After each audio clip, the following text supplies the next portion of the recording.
It has been hours now, and the Tuscaloosa Police Department still have several streets and blocks closed off here in downtown Tuscaloosa. One tree here, another over here, and one fell on the roof of the house, knocking the chimney off of the home.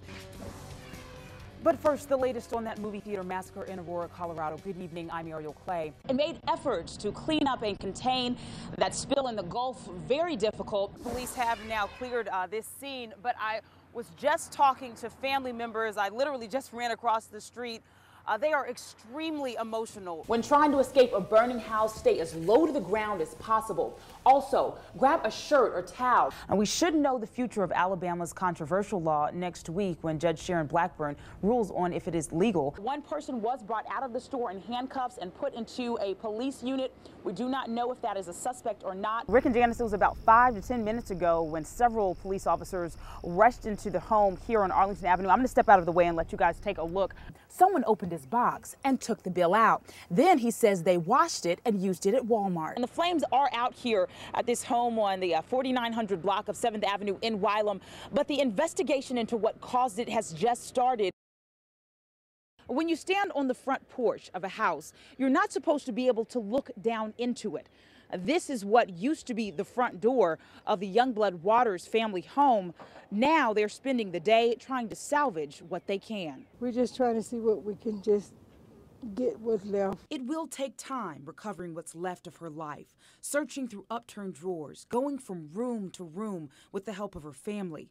But after living through a tornado that did this to her and her husband's home, Claudine Waters is not complaining. All of a sudden he said, "Here it come, here it come." I hit the floor and covered my head. Then all of a sudden, like it didn't last no more 10 seconds. The top, everything just went in on us. The home now sits several feet off its yellow brick foundation.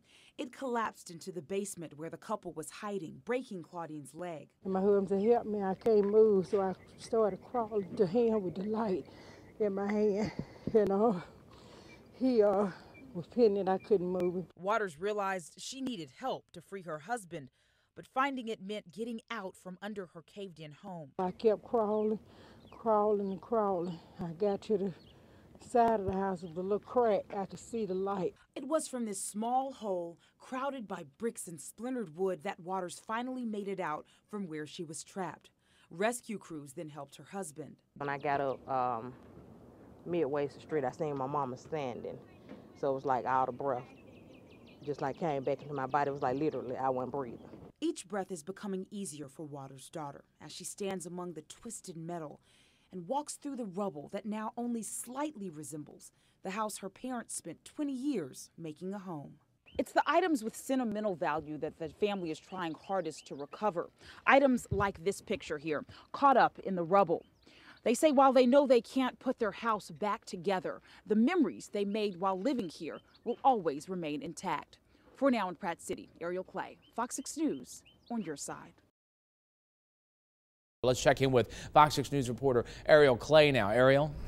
Oh, Rick, just now about 12 officers rushed the door here on one of the homes. I'm going to step out of the way on Arlington Avenue. It's between 21st Street South and 22nd Street South. Several of the officers have now gone inside of the home. It is a standoff situation that has been going on here since about midnight.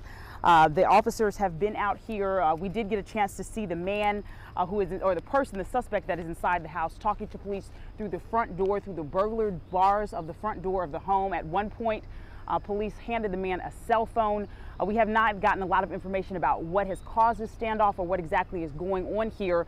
But within the last few minutes, again, about 12 officers rushed up to the front door of the home here, and several of them have now gone inside of the home. We have not seen the suspect coming out, but there's a lot of action going on down there towards that end of the street. Again, this is between 21st Street South and 22nd Street South here on Arlington Avenue here in Bessemer. We are going to stay on top of this scene out here. I did get a chance to talk to the public information officer for Bessemer Police.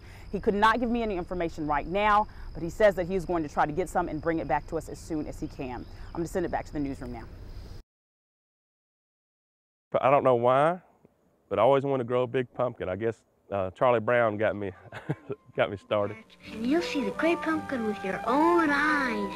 Oh, great pumpkin, where are you? Some things, like cartoons from our childhood, shape dreams we never can seem to shake, no matter how odd or silly they may seem. But it takes a lot to go from a childhood dream to this 885-pound pumpkin. Some told Trent Boyd it couldn't be done. But I was always told that you couldn't grow a giant pumpkin in Alabama, so we had to try to prove them wrong.